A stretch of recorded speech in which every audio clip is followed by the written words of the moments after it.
The internet is no longer free. You have to pay a penny per character to chat, so choose your words wisely. Sick drop, NASA times SpaceX in space.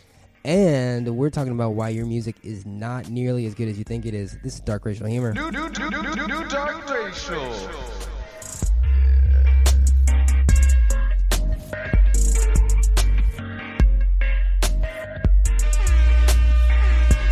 Yo.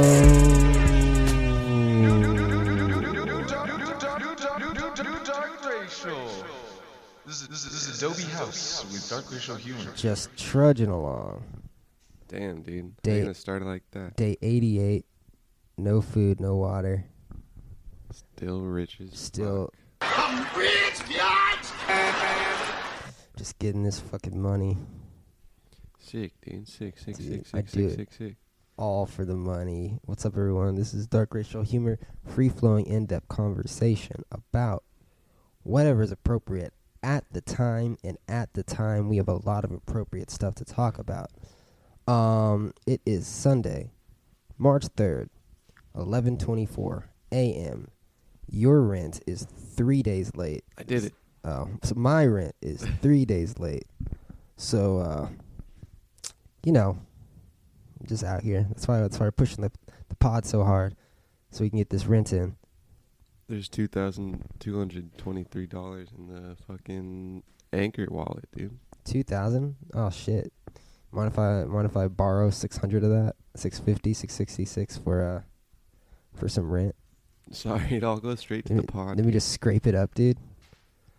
Unless you live in a podcast, which I do. I live inside these waves. I'm an AI. Oh, I'm not real. that makes sense. Yeah. Because you have about as much emotion as Siri. It all makes sense now. That was funny. Had to take it. Damn, dude. How's your day? My day's good. Woke up, fucked my bitch.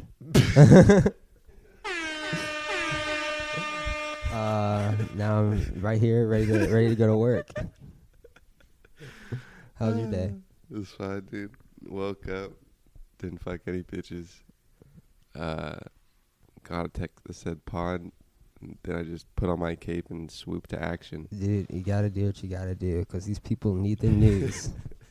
No other news outlet is working 24/7 like Dark Racial Humor. So we're out here giving you the news, giving you the pop culture, and the politics, the entertainment, the sports, the technology. But you know what? Let's just jump right into it with some hard hitting news. I shot you a video about Mr. Stephen Clark. Rest in peace.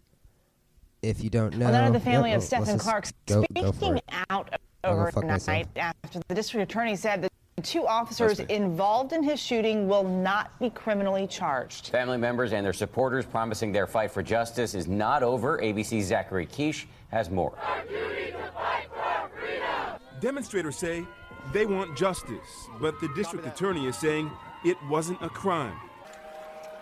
Show me your hands! Good! Should I use that as a sound effect? Can you? I sure can. What else does the video say? What do you mean? Is there anything else? Oh, yeah, I just wanted to know your opinion on that sound effect. That sound effect that killed that man. Yeah, dude, it'd be a great sound effect. I mean, a gunshot's a gunshot. It's true. They all sound the same. No criminal charges for two officers who shot and killed Stephon Clark, an unarmed black man, last year in Sacramento. Was a crime committed. But when we look at the facts and the law, and we follow our ethical responsibilities, the answer to that question is no. March 18th, 2018, cops responding to a vandalism call. Police helicopters already hovering above begin to zero in and track. For fucking vandalism? He was breaking car windows. Okay, I was thinking graffiti. Clark, officers on the ground confronting the 22-year-old in a backyard, later determined to be his grandparents' home. The officers arguing they thought the cell phone in his hand was a gun. Something in his hands. It looked like a gun from our perspective.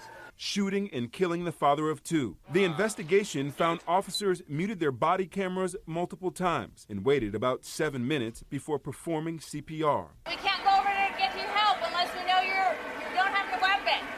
No pulse. No breathing? No. Unless you're gonna what? Unless we know you don't have a weapon. Oh, well, you killed him. You can't talk. The DA says Clark ignored commands and took a shooting stance. Because he was dead. So the cops No, not then. were justified. The Sacramento police chief apologizing to the Clark family. I couldn't imagine the pain that they're in. Stephen Clark's mother devastated by the announcement. They executed my son. They executed him in my mom's backyard. We're not going to accept that. And Clark's fiance fighting back tears. My boys, Aiden and Cairo, have to grow up without their father. And I have to continue on as a single parent. She had a very unique face. Did she? It was kind of different. I just want to put that out there. Oh.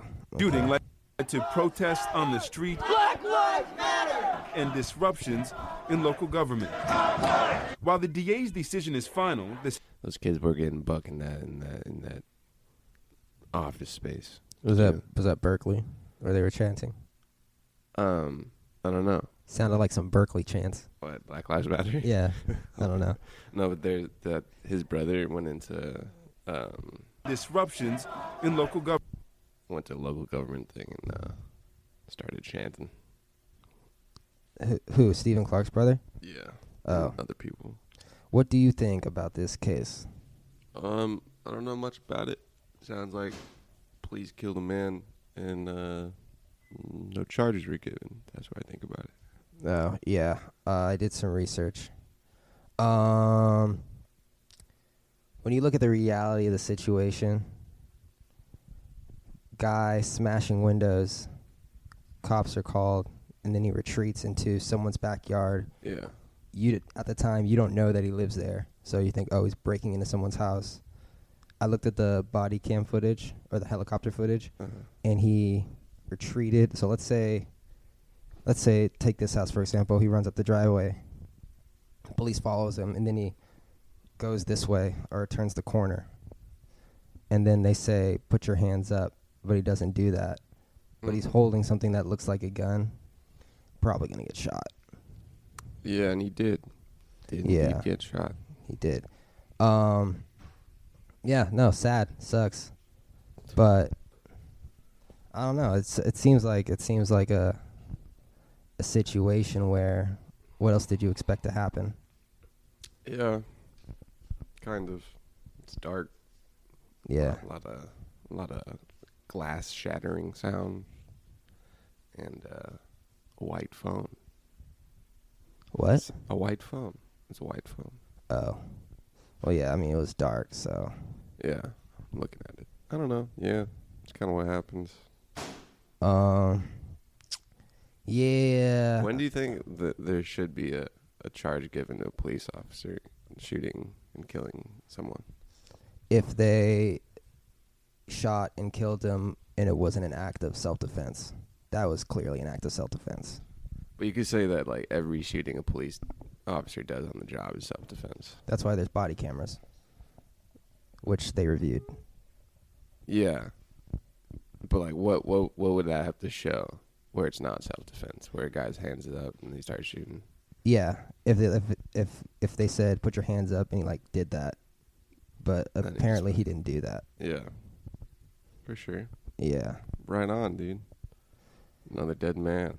Another dead man. Apparently he was suicidal or something. Like ex suicidal, like cool ex- pop culture suicidal, or he was like looking online for like, or like Momo suicide. Momo suicide. I don't know. He was looking online for like Xanax and shit apparently, and he was like paranoid that he was gonna be arrested. Apparently, his like Google searches are like, "Am I gonna get arrested for this or something?" You know, drug stuff. I don't know. Well, he was looking for like Xanax. So. Sure. But yeah, dude. I mean, smashing people's windows and then running into someone's house. I mean, it's like, I don't know. Dark. We're 4:32, maybe. Can't wait. 4:32 a.m. Yeah, Can't wait so it's not like it was like fucking noon. Yeah. Then that would be a different story. But I don't know. Just if you're doing something illegal and the police come up, don't. I mean, I can understand why you run because you don't want to be caught. Yeah. But don't make it look like you have a weapon because then you're not gonna get arrested. You're gonna get killed. Yeah. Do you think he had the phone out already? I don't know. My parents taught me if I'm ever in a situation like that, don't pull anything out of your pocket. Don't give them any reason to think that you're going to pull something out. Yeah, that's pretty logical. Yeah, so that's unfortunate. When I run for the police, I put my hand in my pocket and I said, I got a big one, buckos. I'm going to blast you all. Did you? But then he's just like, oh, okay. He's got nothing. Really? Yeah. At 4:30 a.m.? I mean, running into someone's backyard? It was 2:30 a.m. and I had a flaming Molotov, but they just thought nothing of it. They thought it was an iPhone. I think in that situation you would have gotten shot. I mean, that's what I thought, but here I am living to breathe. Oh, okay. Shit. Living to breathe. That was pretty something. Aren't we all living to breathe? Are you breathing to live, man? Oh, God. I'm just trying to live to breathe. That was pretty fucking poetic, dude. Pew, pew, pew. For the first time, Jonathan, since March 3rd, 1845, which is the same... No, it's May. Whoa, that's crazy. What? Maybe they did that on purpose. From the first time since March 3rd, 1845, Congress overrides a presidential veto. What was the veto? I don't know, dude. Okay, so I think what I'm trying to read is about the funding for the border and the national emergency. In his first 25 months, President Donald Trump has signed into law all of the legislation that reaches desk. However, should Congress vote to disapprove his recent declaration of a national emergency, Trump is all but certain to issue his first veto. Well, then what? What's going on here? So it's a bunch. The first fucking half of the story is just a bunch of history of Congress vetoing stuff and the president's vetoing stuff. But then it kind of just like goes into talking about late last month in an unprecedented action, the Democratic-controlled House branding Trump's declaration as unlawful unanimously passed a joint resolution of disapproval while harvesting 13 Republican votes. The Senate will vote on the resolution later this month, where the outcome remains in doubt. And that's in reference to the $8 billion in funding for the border wall. More than 4 times the amount Congress approved. I don't know. This is a vague-ass story. Sweet, dark, racial humor. New dark racial. We need the only the finest journalism sound effect. Did you know that Jaden Smith is using his foundation to bring clean water to Flint? No, didn't know that, dude. Yeah, so this is from... Oh, his box water? Box water. Is that a foundation? I guess. Jaden Smith's foundation on Friday announced they'll be teaming up with a church to bring clean water to Flint. A church? One church? The rapper's Just Goods Foundation is working with the First Trinity Missionary Baptist Church based in Flint to deploy a mobile water filtration system. Smith, who is the son of actors Will and Jada, is a founding partner of the eco-friendly bottled water company, which specializes in making its packaging for water from renewable sources. The local Baptist church, which reportedly collaborated with the foundation to design the filtration system, has distributed millions of bottles of water since the Flint water crisis began in 2014. It has been almost 5 years since the Flint water crisis started. Really? Damn. Yeah, long time, dude. Which began around the city's drinking water source changed from the Detroit water pipeline to okay. And there's still just brown water coming out the sink. What is the reason for this? Reason for what? Why is there no clean water in Flint still? I don't fucking know, dude. Because it seems like a huge talking point on Twitter. Everyone's like, "Oh, Everybody 21 talks Savage about got out, Flint. but Flint still doesn't have clean water." It's okay. a fucking meme at that point. But no one knows why. We gotta get to the bottom. Dark Racial. Yeah, I'm gonna. Shit. First of all, okay, just back on the fucking the Just Water thing. Why not just give everyone like British? Yeah. Or do you need a special one because it's so bad? I don't know. I honestly don't. I'm gonna do some research on this, but like everyone loves to say Flint still doesn't have clean water. Like, okay. Yeah. Why don't you get off your ass and help? Well, I'm sure that it's more of a government policy thing than a one-man thing. Yeah, but that's like someone barking to me about climate change, but they're still driving a fucking truck. Yeah, I mean, it's kind of different. It's like if you care, maybe first of all, and I'm not talking to you, I'm talking like other people. I'm talking like be educated on the subject, or maybe take some strides to make a difference. Yeah. I'm fucking looking up Flint stuff on the fly. I don't think I should do that. Flint stuff on the fly. Heavy metal neurotoxin. Jesus Christ. That sounds healthy. You know, this is... you know that book I was reading, The Sheep Look Up, dude? Yeah.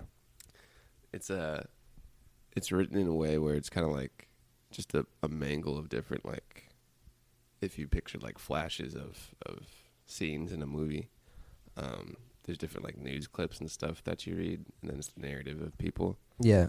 And it's like it's written in the 70s about like 2000 era, and it's fucking very, very fucking like analogous to present time. What does it say? Flint will not have clean water. No, it's the whole thing is there's no clean water.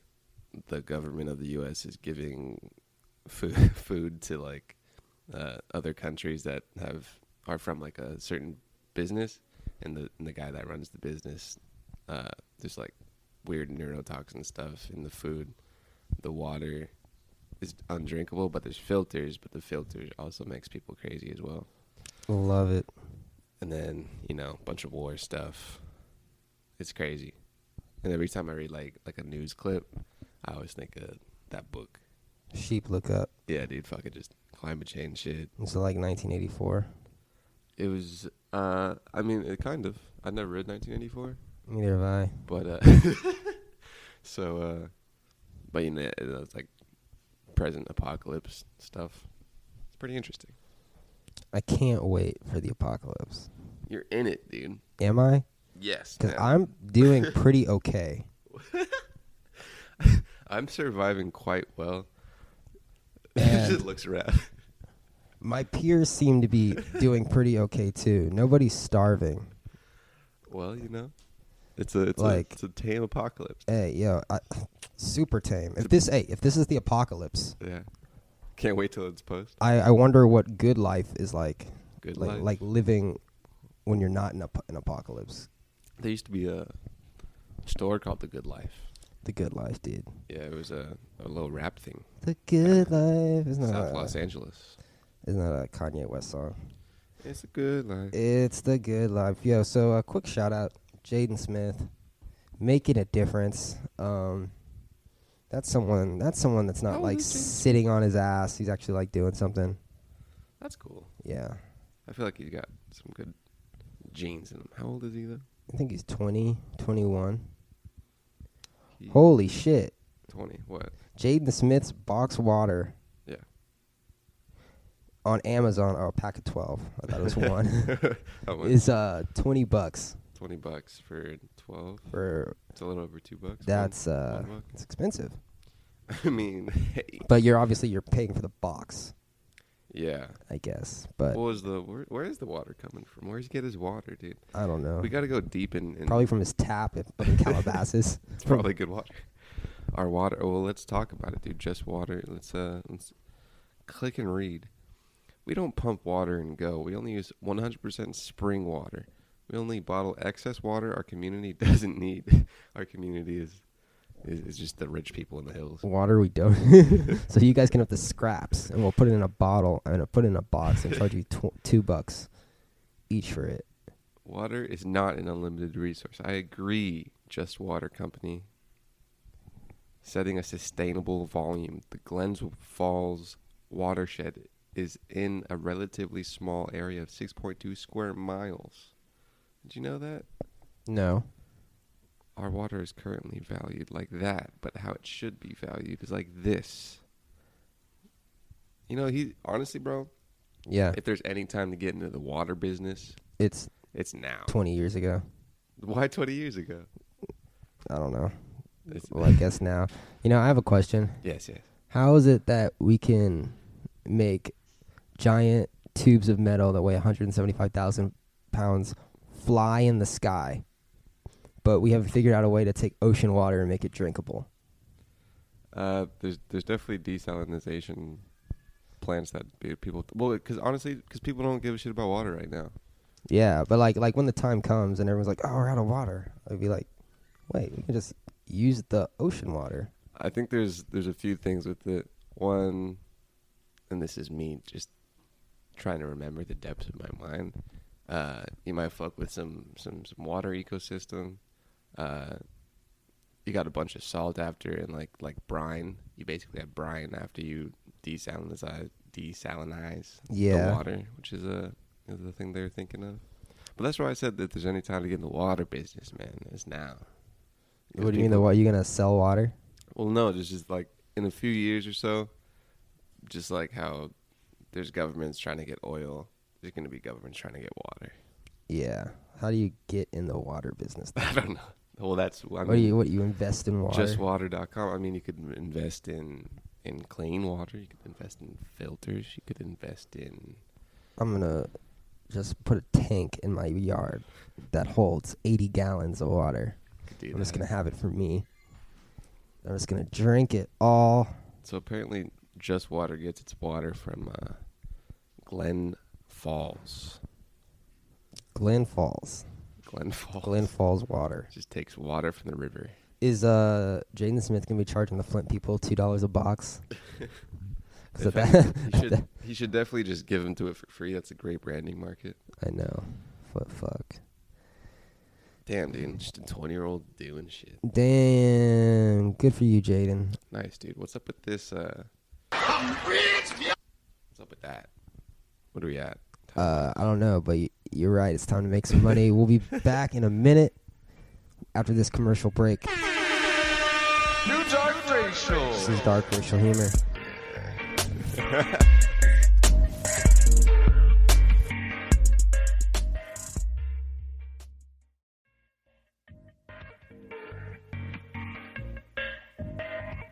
New Dark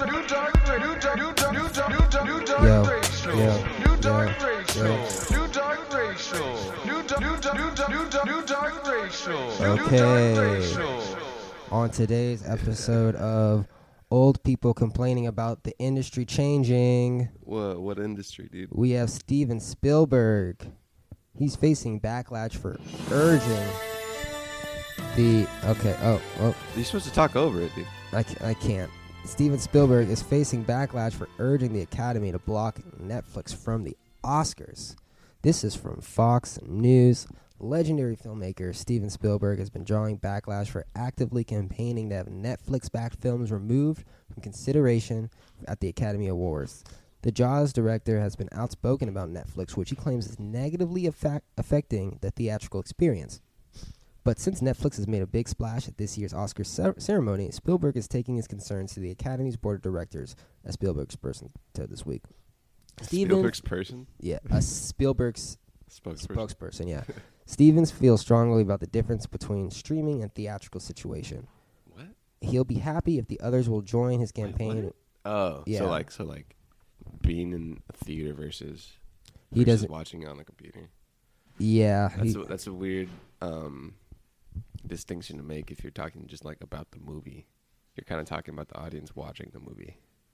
Yeah, I mean, I kind of understand where he's coming from because, like, I'm sure like someone like Steven Spielberg makes some money for the theatrical experience, not to be watched on a phone. Yeah. That's like someone like making music. It's saying like you're probably going to enjoy it better if you use good headphones instead of like AirPods. But he's like he's saying they shouldn't be considered for the Oscars at all, and people are fighting back at him on Twitter. At Alana Bennett says, "My question is why Spielberg taking on Netflix as opposed to literally anything else? This is your big fight in Hollywood in 2019, sir." I mean, hey, dude, people fight on what they're invested in. If someone gets brain cancer, they're probably gonna want to talk about brain cancer. Probably didn't want to do that before. I saw another thing on Twitter. Someone said instead of fighting to stay in the Oscars, they should just make another. I was gonna say, yeah, another award show like the Academy Motion Streaming Pictures or something. Motion streaming pictures. Yeah. So just not theater. Well, what if you have has there ever been a movie that's been in theater but also debuted on Netflix as well? Someone should do that. Roma. I believe Roma had it was a Netflix movie. It won an Oscar, I think. And it began, I think it showed at Sundance first or something. And then it went straight to Netflix. It's kind of different than just theaters, though. Want to watch the trailer? Not really. Okay. Most of the Oscar nominations this year were movies that no one's ever heard of. Is that kind of always all the Oscars? Yeah, except for like Black Panther and fucking. I didn't see Black Panther. The one with Lady Gaga and Bradley Cooper. Oh, the singy songs. Which one won Best Picture? Was it the Green Book? I don't know. Best movie was Green Book. Was it the one about the black gay guy? Oh, of course it won. Green Book. It looks like a good movie, but yeah, this reminds me of something Beyonce said. Another person who was complaining about the industry changing. What is she complaining about? She was saying that and this I kind of agree with, but I can understand why people don't do it anymore. She was like, no one makes albums anymore. People only make singles. Yeah. And that's just Welcome to streaming. Yep, that's literally the streaming age. Adapt or die, bitch. It's very... Whoa, you can't call Beyonce a bitch. I can do what I want. Not if you don't, free speech Trump. Yeah, it's very disposable music and everything else, culture right now. Everything's very consume and destroy. Yeah, I mean, I fuck with a lot of artists that mainly just put out like singles. Like, I'm all for a great album. Yeah. But the majority of albums I listen to don't tell a story. It's just a compilation of songs. It's not everyone's making To Pimp a Butterfly by Kendrick Lamar. Yeah. I mean, Damn wasn't the biggest storytelling thing ever. It's exactly. Each one of those could have been released as a single. That was a very singly album. Yeah. What's some new albums? I mean, a lot of albums aren't fucking storytelling anymore. Like cool albums, like a Beyonce. I don't know, Lemonade wasn't a fucking story wise. Oh, that was it. Oh, Beyonce Lemonade was a story. What is it? It was So it was like when she found out Jay-Z was cheating on her, right? Yeah. It literally went through all the stages of a woman would go through if she finds out that her fucking husband or boyfriend's cheating on her. First, she's like, "That's cool. Who the fuck do you think I am? I'm fucking Beyonce. I'm mad." No. It starts with her being what's the word? Where she doesn't believe it. Nah, she's God, what's that word? Come on, John. Come on, John. When you suspect someone of doing something. Oh. Yeah. So she's suspicious. Yeah, she's suspicious. Jesus, exactly. Man. She's like, you come home and you smell like perfume. Where have you been? And then she finds out, and the songs get really angry, really rock, and she's like, "Who the fuck do you think I am? I'm fucking Beyonce." And then it goes into she kicks him out. She's happy. She's like, "I'm fucking the queen. I'm hot shit." And then it goes into her like, "Oh my god, I miss you. Am I not good enough for you?" Did Bey come from Beyonce? Yes. Really? Yeah. It kind of stemmed from that. Mm-hmm. There's been like 3 things that I like meme words that I've gotten to on this podcast, which is kind of fun. Really? Straight Talk Lemonade's one of the best albums I've ever listened to.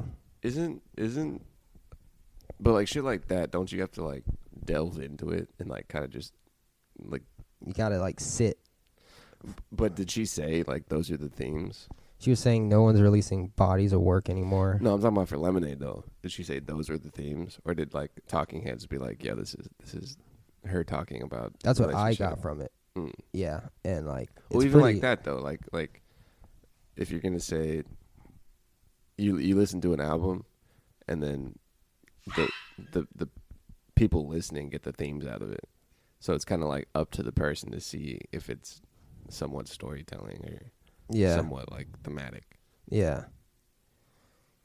So Beyonce, you gonna release some singles or what? She doesn't even do shit, dude. She's Beyonce. Yeah, fucking. Dude, she better. Fucking legends die. They do. Legends die. You know what I hate? I fucking Michael Jackson rape. Well, I guess. Do you hate it? You have to hate it. Yeah, if it's true. But when people are just like, and this is only usually with music. Yeah. People will be like, if I don't like it, it's not good music. I'm just like, bro, get over yourself. Fuck off. There is a nice tweet by a producer named Ninth Wonder. Yeah. Let me bring it up real quick because it's relevant. He said, I don't smoke, never have, but music tastes like marijuana. If all you know is that Reginald, you think it's the best ever, and you just don't know any better. Well, when someone comes up to me and they can confidently say, I've listened to every song in the world, and I can tell you for a fact if I don't like it, it's not good, then I'll listen. But no one has done that.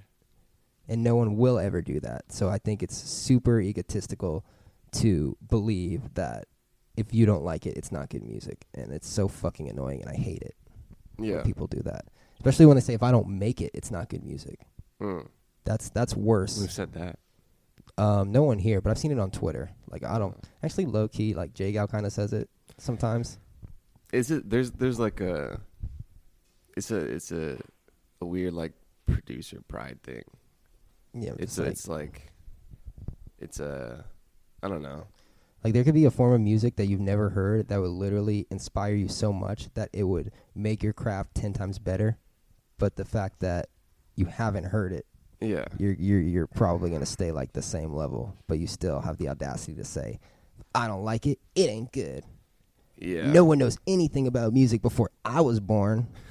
There's no fucking history about music. Like, when I was born, when I started making music, that's when music started being made.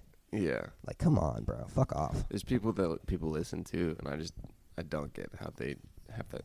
It's a taste thing, but like, I just don't have taste for it. It's all taste. It could be like, also another thing, when people say, like, people bump like just like a genre, not even like a style of music, and I'm just like, I can never just bump that. Yeah, I mean, like, music brings emotions out of, different forms of music bring emotion out of everyone. Yeah. Like, people can sit and listen to jazz, and other people can't do that. Yeah. Or like EDM. I can't sit and listen to EDM, but I can sit and listen to jazz. Yeah. I don't think EDM is bad. It obviously isn't, because millions of people enjoy it, and lots of people make a living from it. This is true. Then it's just like objective music stuff. Music is not very objective. Besides, like, yeah, like when people say sales. music's objective, it's just like, bro, shut up. It's very hard. What was I gonna say? But you were gonna say something, but it's also like you can't say. But I don't think you can say, like, just because a bunch of people listen to something doesn't like necessarily mean. Even saying the word good is kind of misconstrued. Yeah, like, yeah.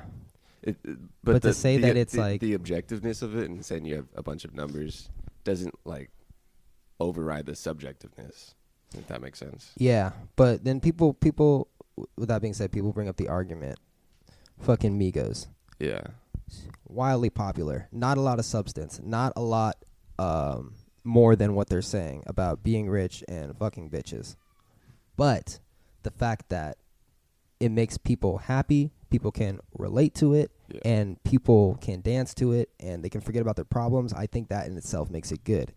And because it's affecting so many people on such a larger scale, that also makes it good. Yeah. Of course, there's people that don't enjoy that music, but that doesn't make it They're bad. wrong. No, they're not wrong. It's just they're like wrong. It's just like, I don't know. It's just like, there's, I was going to say that, I hate it when people say, no, I already pretty much said it. If music doesn't have any meaning, then it's like not really music, but every music has some form of meaning. You just can't, it just doesn't relate to you. It's just, it's up to the perspective of the individual. Yeah, man. Especially when I went to this rap festival a couple months ago, and it was just tatted up people. What rap festival did you go to? Rolling Loud down the street. Went to Rolling Loud? Yeah, my dad was working at it. I was just like walking around with them. Oh. And he was like, they were just yelling, bitches, money, hoes, bitches, money, hoes. And I just saw like a crowd of 60,000 kids just having the time of their lives. And I was like, this can't be bad. You could definitely argue that it is, dude. Yeah, you can argue that it's mind numbing, but that's music. Music's point is to make you feel something. Yeah, it's a bit of an escape. Yeah, so. But you could definitely have a fucking argument of like, if you have a bunch of kids yelling that, it doesn't mean shit. Oh yeah. Oh well, yeah. Oh, it means something. It probably doesn't mean anything good towards society, but it's escapism. People would say that's on purpose. What? The powers that be, fucking bitches, money hoes, 60,000 kids. What's on purpose? Mind-numbing music. Oh yeah, but hey, people like that. People like to escape. I think people that listen to mind-numbing music have really complicated lives, and they're trying to escape from that.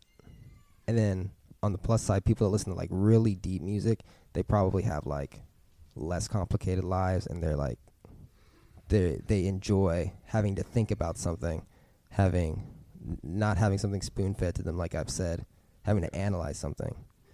But if you're fucking, I don't know, if you're a lawyer and you're just at work for 20 hours and you want to bump some Migos just to forget about your stupid coworkers, fucking go for it, man. I would love that interview, dog. That's funny. Yeah. So if you think that you are the only person that makes good music or listens to good music, fuck you. I am. Okay. I'm the only one. You are? No. Maybe everyone should listen to some Caller John. Then they'll see. Oh, then God, they'll know. Dude. No. I know I suck, dude. I like to listen to other people's music, especially on Twitch, and just realize, like, damn, dude, I ain't shit. I also need to be more fucking shit. I wish I was more egotistical. Really? Fake it till you make it. No, because then I have to fucking make the fake real. You fake it till you make it, and then you don't even realize you're faking it anymore. It just comes natural.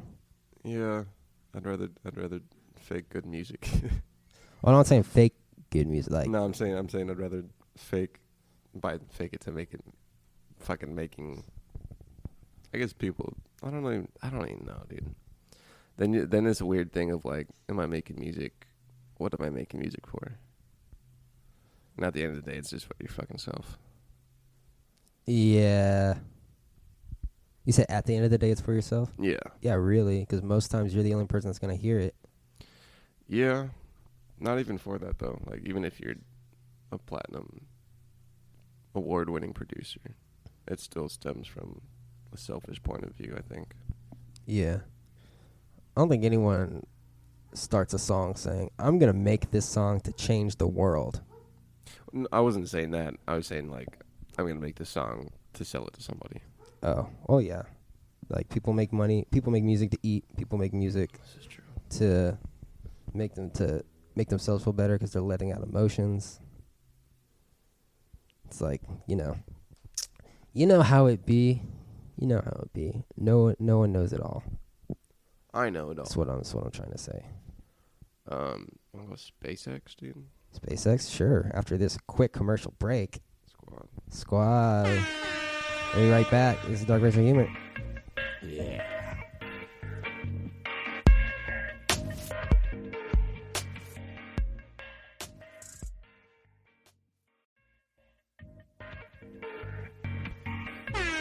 Yo. New Dark Racial. This is Adobe House with Dark Racial Humor. We're back with the super special Sunday edition of Dark Racial Humor, the podcast. You're listening on Spotify or iTunes or Anchor.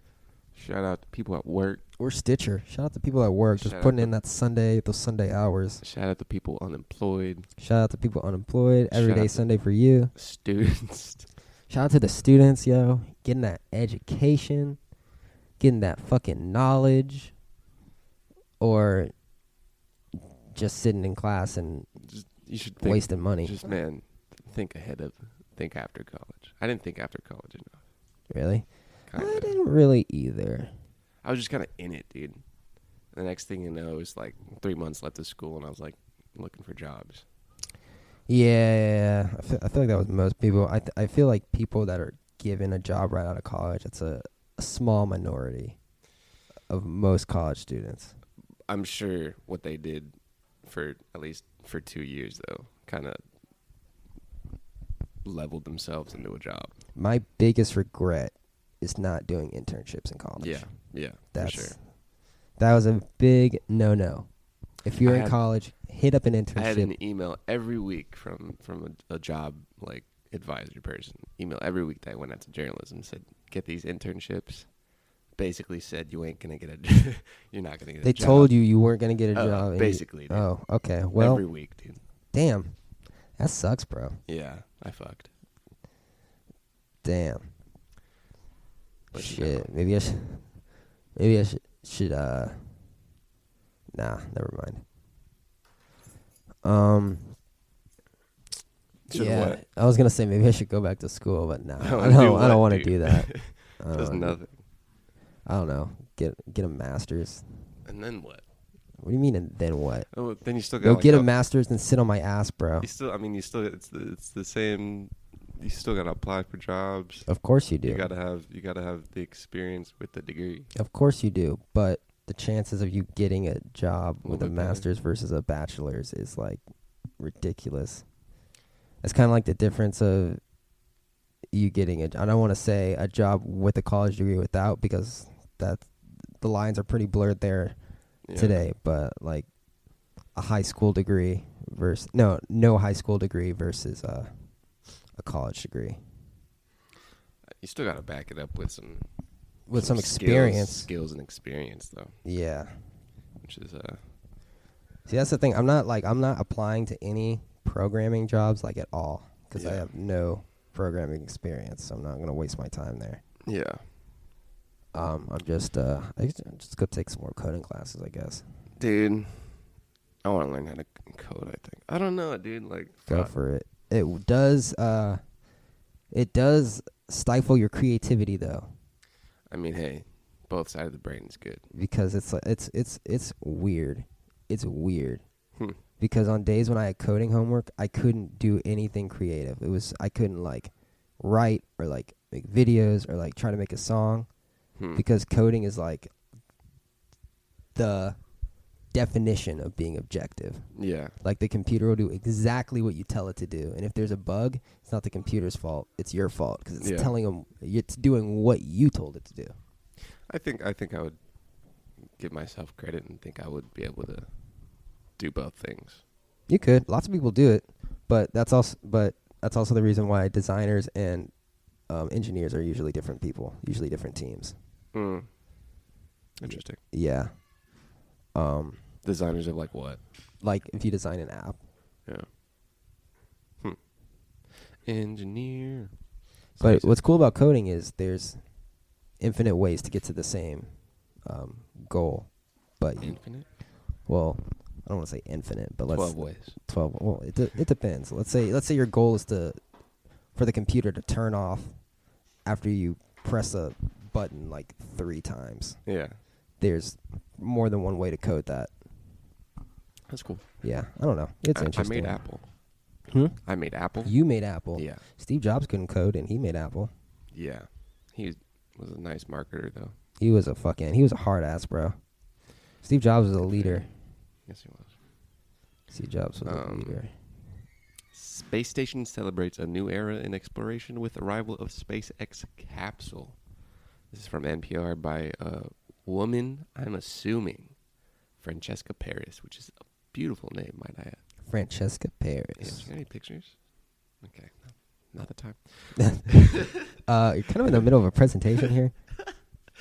Humans have entered SpaceX Crew Dragon while in orbit for the first time just hours after the commercial spacecraft docked at the ISS, otherwise known as the International Space Station, on Sunday morning.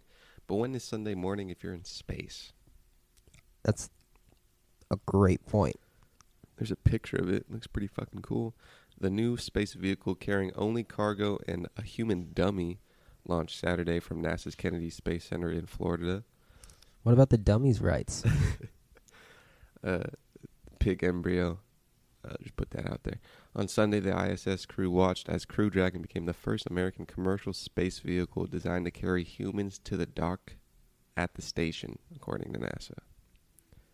The first American commercial space vehicle. Has Elon Musk ever been to space? Shit, man. He might be an alien. Dude. I want to go to space, but I would only want to go for like 15 minutes. Oh, it takes months, doesn't it? No. I just want to like go to like the outside of the. Yeah, but even the rocket going up, doesn't that take like weeks? No, it takes a couple minutes. It takes like 20 minutes. You can actually, I don't know if it's open anymore. But don't you have to like wait for like the correct orbit and stuff? I'm pretty sure it takes longer than like if you're going to the moon.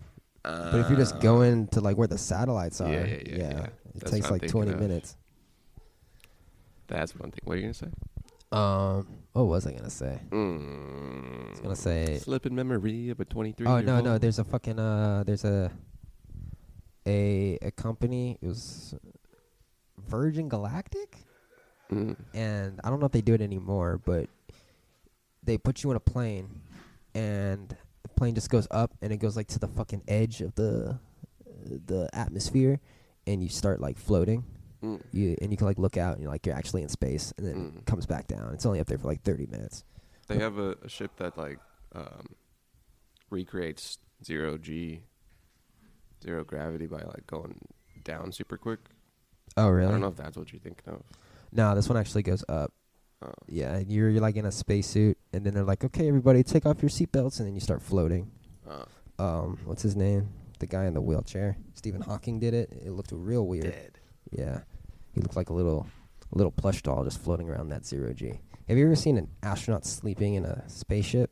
It looks scary. I think I have. When I saw that, I was like, dude, I don't want to go for more than one day. I can't be sleeping up there, just strapped to the wall. The successful demonstration brings the U.S. one step closer to once again sending people into orbit without relying on Russian space vehicles, which have ferried American astronauts to the ISS since NASA retired its shuttles in 2011. I didn't know that. That's what happens when you defund NASA. You gotta fucking rely on Russia. Shout out Elon Musk for getting us back on track. Oh, shit, dude. So, it had to be it's in cahoots with NASA, SpaceX. The NASA administrator, is that a thing? Jim Burdenstein says today's successful launch marks a new chapter in American excellence, getting us closer to once again flying American astronauts on American rockets from American soil. If someone brought this up to fucking Trump at a rally, dude, he'd be all for it. He was tweeting some stuff. He was like, congratulations to SpaceX and NASA on a successful flight. Yeah, fucking. And then Elon Musk was like, oh, thank you so much. We're really happy. And then, as you can imagine, I went to Elon Musk mentions. He's just getting torn apart. How dare you? Why? How dare you talk to Trump? How dare you acknowledge him? It's just like, dude. This is the administrator of NASA. I proudly congratulate the SpaceX and NASA teams for this major milestone in our nation's space history.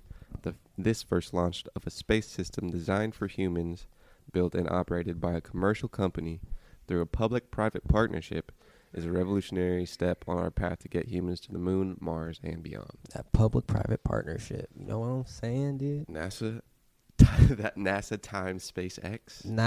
Dude, it's going to be a fat drop. They're going to drop some heat. Oh, shit, dude. They made a mixtape? I got fucking SpaceX tatted on my sock. Bro, SpaceX. Yo, y'all hiring? Go down to fucking Inglewood. Inglewood. Is that where they create stuff? It's all fucking. It's an American manufacturing and stuff. SpaceX. SpaceX, yeah. I don't know what they do at the Inglewood plant, but it's a huge factory. Isn't that for Tesla? Tesla? Or is it the thing that's like, I remember they were building some huge fucking campus. I forget what it was for. Oh yeah, they're building a Tesla, like a big ass factory, like a second gigabit factory is what they're calling it. But yeah, Tesla and SpaceX parts are manufactured in the U.S. That's cool. Jobs. You know. I'm saying. So you know what I'm saying, dude. Speaking of fucking jobs and money. What? This chat room charges you a penny for every character you type. Why? According to TheVerge.com, entrepreneur Mark Zuckerberg Kohlberg has launched Expensive Chat, a web-based chat service where every character you type costs a penny, as spotted by Motherboard. He announced the site in a tweet, calling it a social experiment to see what happens in a chat room when it's not a free-for-all, but every message you costs cold, hard cash. That's and interesting. Where does that money go? Directly to the developer's pocket. The site shows a leaderboard with those who have spent the most at the top, and then the chat room itself. Expensive chat? Yes. Is it just chat room? I believe so. There are a few friendly messages, but in the short time Expensive Chat has been operational, it's become mostly littered with ads for companies and services. There's a box at the bottom of the page if you want to compose your own message to post. Oh, that's brilliant. Your own message to post? Yeah. What If do you're you like mean? a company and you have fucking ad revenue to burn, literally just pay $300 to just... This is a crazy social experiment. So he launched Expensive Chat, and he said it's a social experiment to see what happens when it's not a free-for-all, but yep, I already said that. There are various ways users are trying to game the site for visibility. Some have gone with the route of more is more in order for their name to appear at the top of the leaderboard. Others are more straightforward and give tiny quips about their services followed by URL. One person discovered a workaround to get their message across that only costs a single penny. What is that? Apparently he makes the message his name, and then he puts like a period or something in the actual message. Yeah. The biggest one is $15 on the leaderboard, but there's only like 80 people online as I'm currently on it. This is fucking genius. This is really, really interesting. Because even if 100 people use it, you're gonna make it like a couple $1,000, like at the least. From the site, I thought you meant like people advertising. Oh yeah. But no, yeah. Like damn, all right. It's a really nice design too. Expensive Chat. I love it. Have you been on it yet? I haven't. Get on it, man. Expensive Chat. I'm about to make an account. It looks really nice. All right, I'm gonna try to write a message. I'm gonna say hi. Send for 2 cents. What happens? It tells me to prompt? make a chat or make a. Join the chat and make internet history. Yeah, make an account. Add your payment information. You will be billed 1 cent per letter. At the end of the day, all sales are final. And they're paid through Stripe. Let's look at some. Damn, dude, someone paid $5.50 to just type garbage. Yeah. Jesus. Hey man, might as well. Dude, that was. Wait, so did this like just come out? Because it only says $200 spent. This article was written today. So, I guess, but shit, dude, $200. Oh, look. This says, do you know who made it? Is it? It's a guy. His name is Mark Kohlberg or something. Is it Kohl or no? It is his name is. It looks like a German name, Kohlberger. There's someone that has a long message. No, I can't find it anymore. But this is interesting. So there's a chat room to the right. It's all one window space. And to the left it says expensive chat, spend money to chat with strangers who spend money to chat with strangers. So this is literally a chat room for the elite, the financially elite among us. 1 penny per letter, and then it has a live count of users online, and then a live count of money spent, and then a leaderboard. Right now we got Texas Beard Company, get free workouts, subscribe to Darling, and you can click You can't click. Damn, you that can't guy click. is. Oh, you can URL. Damn, this So guy is. I went straight to someone's advertisement of a really, really weird YouTube channel. This is a guy. This could that be deserves to very be bad. rich. This could go fucking child porn in 2 seconds. Yeah. So, child porn messages cost 2 cents per character to prevent people from using it for child porn. This is really, really interesting.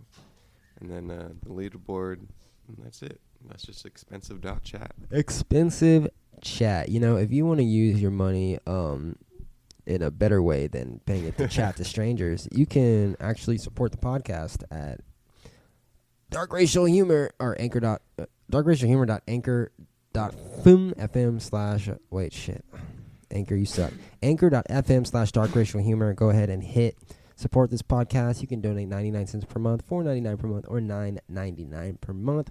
All the music goes straight back into the podcast. And make sure we're bringing you this daily content, daily, Dark Racial Daily.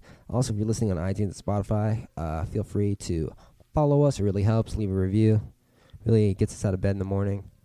You know how it be. So how are people's URL on these leaderboard on the side?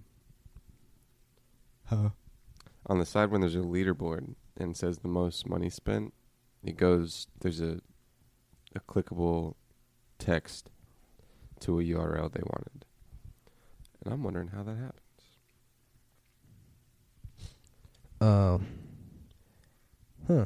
97 streams online right now. Oh, I get it. Oh, okay. Bro, this person spent $10 just putting the thinking emoji like 10,000 times. So this person's name is his advertisement, or her. It's actually he, because I went on his YouTube, and spent a lot of money. Okay, so the first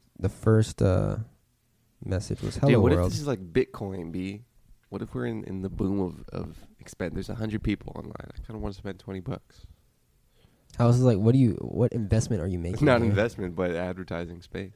Oh no, it definitely could turn into that. But I see it very quickly turning into something negative. Yeah. Stripe. And then it's gonna get this guy should collect his money from Stripe and shut down real quick. Oh God, this is like a fucking Omegle when that came out. That guy was making stupid money. Was he? Yeah. How? Because he had ads on there, Oh. and then fucking people started putting naked kids on there. Yeah. And then I would kind of assume that he might have a safeguard for that. I wonder what country this was made in. This is really fucking interesting, dude.